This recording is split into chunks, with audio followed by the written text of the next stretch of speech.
king is dead. Long live the king. A new era has finally started. 5.5 years of Pochettino gone. That's football, right? That's how it goes. There's no sentiment in football. Later on, Pochettino will be lauded as a hero and a guy who brought an awful lot to our club. We'll all be queuing up to go to Legends Nights and so on, I'm sure. And I'm sure from Pochettino's point of view, he will always have a place in his heart for us. But he will be looking forward to his next challenge and his next opportunity to try to prove himself and hopefully fulfil his potential. Wish him well. But there's no point sitting on ceremony, is there? There's no point looking back. I think, as I said in my preview of the West Ham game, I think the writing was always on the wall since the Champions League final. I think Pochettino had exceeded all expectations on where he got us, and I think that basically, from a Daniel Levy point of view, was the missing point now. Now's the missing bit. You've got a world-class stadium, you've got a world-class training facilities, you've got world-class players within your squad. What you need now is silverware. And I think with Pochettino not winning the Champions League, I think the writing was always on the wall from a Levy point of view. I think it was just a matter of time, and I'm sure that was all part of the discussions that have led us to where we are now. Anyway, that's old news now, right? So now it's all about Jose Mourinho. It's all about his first game in charge. It's all about the result. So happily, we can report that we won an away game. So that puts that little niggle, that little sound bite to bed. We don't have to listen to that no more. We don't have to listen to well, you didn't win a game since January when Harry Winks popped up with that last minute goal at Fulham. We don't have to listen to that anymore. Great. We beat West Ham, and we beat West Ham excuse me, comprehensively, really. I think the 3-2 scoreline actually flatters them quite a bit. They were very, very poor, which is unusual for West Ham because, you know, although we joke about it being their cup final, London derbies you generally find have a little bit of bite to them, have a little bit of steel, and you kind of get the sense that anyone can win one, especially in those kind of derbies. You know, West Ham, Chelsea, Arsenal, those kind of games, you know, generally speaking, you don't know how they're going to end up, you know, because it's all about who wants it more. And I've said that many times when we talk about the North London derby. It doesn't matter whether you're top of the league or bottom of the league. You know, ultimately, it depends on the day who wants it the most. And that's been proven time and time again. You know, there's been times where we've got good results against them when no one gave us a chance. But that's because it mattered more at the time. And that's gone both ways, to be fair. So, yeah, disappointing for West Ham, but obviously great news for us. I didn't feel confident going into the game when Pochettino was in charge. I've got to be honest, I did feel that the way we were playing and everything else and stuff that we'd all touched on previously, I always felt that this could be a real banana skin. You know, they're at the bottom, in the bottom part of the league, the same as we were. They're scrapping, their manager's under pressure, means a lot to them, and so I felt it was going to be difficult. With Jose taking over, it did seem to give an awful lot of people a lift. Certainly a lot of fans. Gave them a big lift about how they saw the game, and I think probably quite rightly, to be fair. But looking at the team selection, I didn't think there was any real surprises in there, to be fair. I felt that he was always going to go with players that he felt were the mainstay of the club. Players that were I use the term normal starting 11. I felt that he was probably edging towards that. And you can understand it, because from his point of view, he needs to get off to a winning start. He needs to break the 10-month hoodoo, and he wants to beat West Ham, of course. So for me, I wasn't really surprised about the team. Some people might be surprised about the inclusion of Eric Dyer. If I'm honest, I wasn't. I know that he's coveted him quite a lot recently. And to be fair, if you can go back to the pre-injury time of Eric Dyer, to be fair, you do have a player there. He does certain things. He's very versatile. He can be very defensive, but he can also pick a pass when he really, really wants to. So I wasn't surprised with him being in there, and I think it is a bit of a open to everybody. Let's see what you can do. Let's see how you react to me. So yeah, so good to see. Lots of attacking options in there. Dele, Son, Lucas, all supporting Kane. Again, maybe a little bit surprising to some, but they are our best attacking options as it stands. Eriksen I wasn't surprised about, because I think he hinted that he was needing to have conversations with Eriksen to find out where his head's at and what's going on with him. So I don't think there's any surprise that he wasn't included, and I don't think there was a surprise that he came on towards the end just to kind of get a bit of a run out and see. So in terms of team selection, thought it was pretty good. Me personally, I've got to be honest, I do have an issue with Serge Aurier. It wasn't his worst game, to be fair, but to me, I still feel that he is such a risk, because one minute he dives in both feet in a position where you think to yourself, you don't need to do that.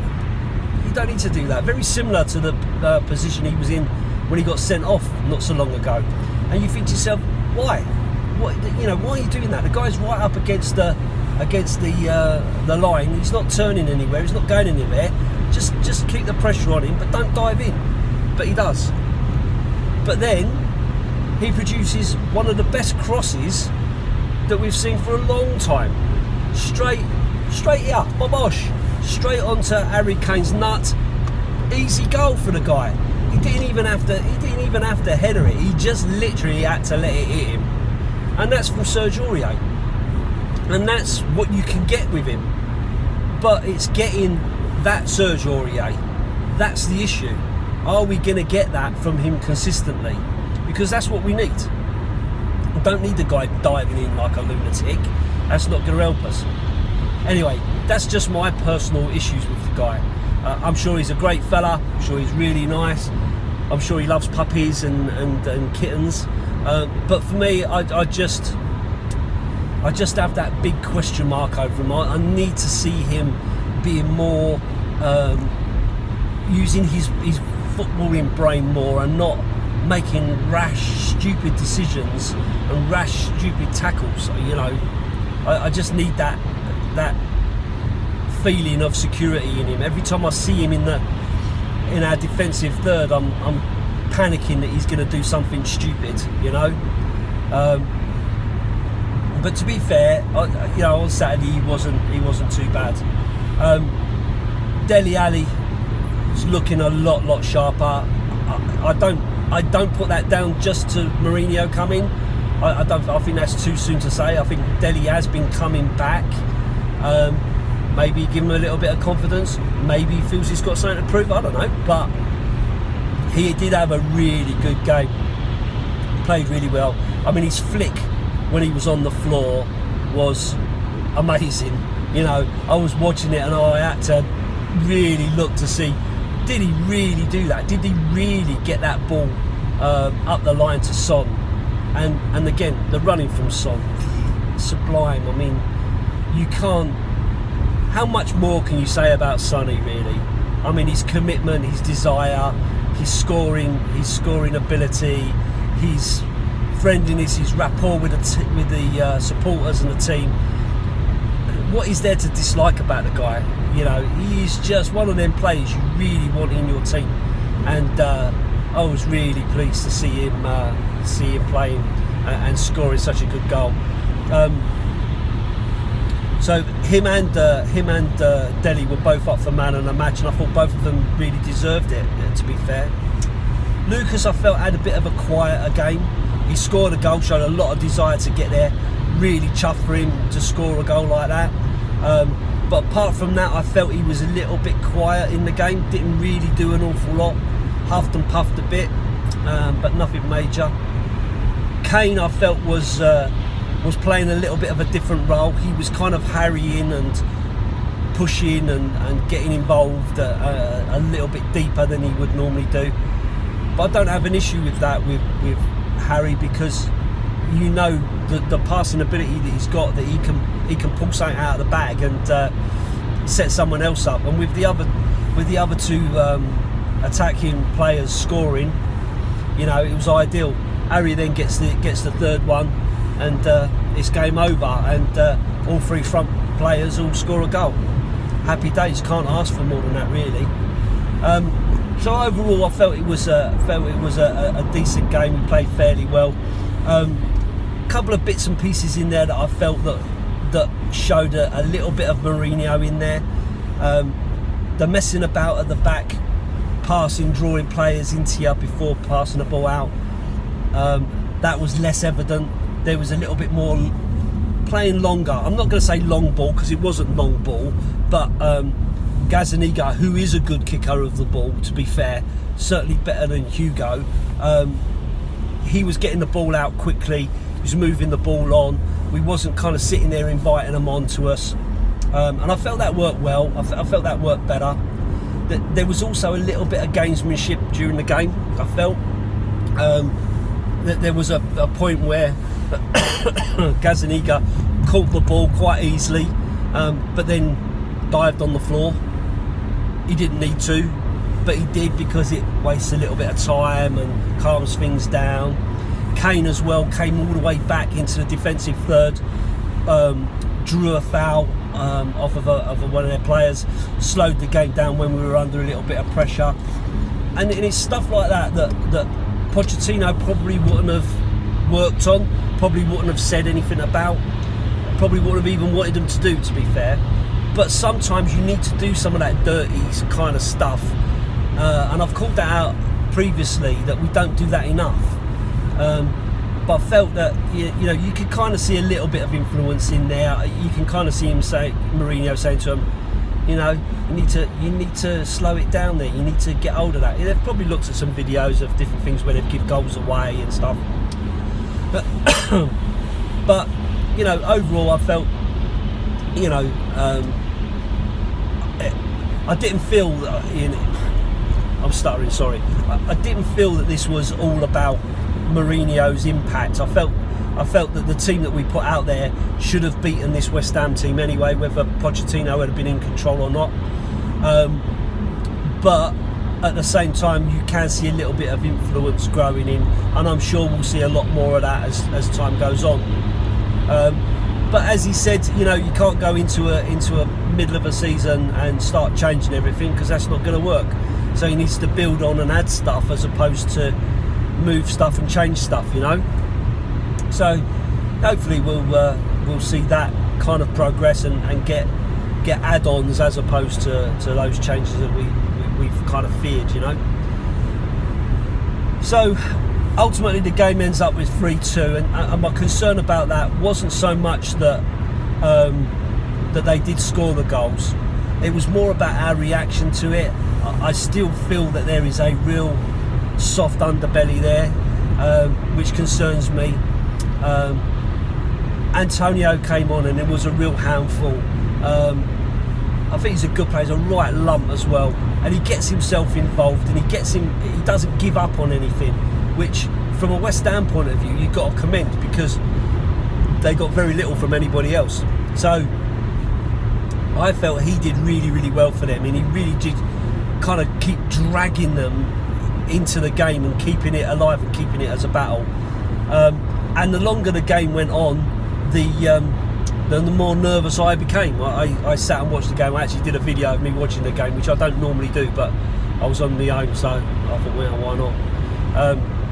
And I got more and more nervous, and I'm thinking to myself, if I'm getting nervous, sat here in Poole watching it on the TV, you can imagine how some of the fans are feeling in the ground, and some of the players might be feeling, you know, here we go again sort of thing, you know. So they did leave it rather late. I'd have been more concerned that there'd been a little bit more time in the game for them to push on. Declan Rice, one being chalked off down to VAR for being offside, which he was, to be fair, was a huge sigh of relief for me, because it weren't so long after that they scored their second. So that could have been a real kick in the nuts out, couldn't it? Eh? Went 3-0 up and ended up 3-3. Could you imagine what that's like? So yes, so all in all, a good day for Mourinho. He gets us off to a winning start. Good for us, because it pushes us up the league. The new era starts, and we see where it takes us. So on to Olympiacos on Tuesday. I think maybe we'll see a little bit more experimental with this side. I think maybe KWP might get a run out. I think the spine will probably stay the same. I think he probably will keep with Dyer. I think Dyer, he's bound to be one of these players that gets a bit more game time under Mourinho. But we'll see. You know, and me personally, I haven't got a major issue with that. I like Dyer. I think he's a decent player when he's fit enough. So, and I think the reason why he hasn't done as much recently is because he hasn't been fit enough. But now, you know, with that little bit of run that we've got coming up, you know, Olympiacos on Tuesday, Bournemouth on Saturday. You know, no disrespect to Bournemouth, who I love dearly, but they're not one of the big hitters, and they are a team that we've generally done well at. So I would expect Dyer to probably keep his place, and maybe just have a little bit of an experiment around him, whether maybe Lo Celso gets the nod, or even Eriksen. But I think Eriksen really depends on the conversations that he's having with Mourinho, because whatever we say about Mourinho, I think he is the sort of person who will be clear and honest with Eriksen and will call him out. Whereas I think Poch was probably a little bit too close to him, given the time they've spent together, because he was a bit of a father figure to most of these players. So, you know, they've all called him out as a friend and a great person and all the rest of it, which is great. But sometimes as a manager, you have to set a line that you do not let people cross. And so, you know, maybe he did. Maybe he was just that little bit too soft. Maybe Mourinho has that level of respect that takes him a little bit higher than the players, where he can kind of go, stop, that's a line, you're not crossing it. We'll see. But anyway, let's look forward to the game on Tuesday, and maybe look forward to my review on Wednesday or Thursday, eh? Hope you enjoyed the video. If you're not subscribing to my videos, I could really do with a few subscribers. I ain't got many, it's a little bit embarrassing to be fair. So if you're not subscribing to the channel, but you do watch them and you do like them, please subscribe, I'd appreciate it. Drop some comments. It's always good to know that people are there. I always answer them. And I look forward to speaking to you again maybe Thursday. Up the Spurs.